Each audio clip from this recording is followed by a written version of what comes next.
ខ្ញុំនឹងថាអ្នកទាំងអស់គ្នាពេលនេះសុទ្ធតែភាសាចង់រំខ្លាំងណាស់ពេលនេះខ្ញុំសូមប្រកាសពីរំលែកចាប់ផ្ដើមនេះគឺតន្ត្រី DJ ទីស្រុកប្រឡាញ់ខេត្តសៀមរាប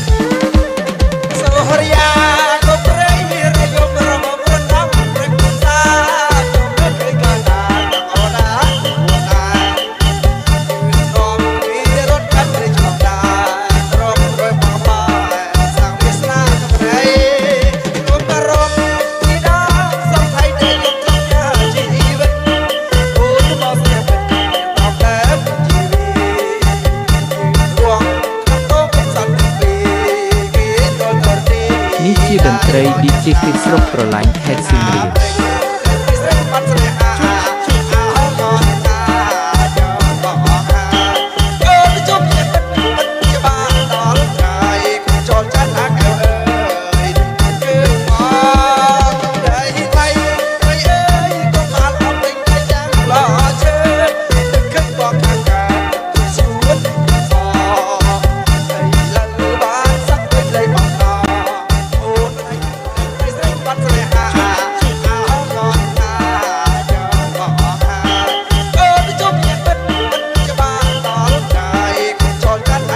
នេះជាតន្ត្រី DJ ទីស្រុកប្រឡាញ់ខេត្តសៀមរាប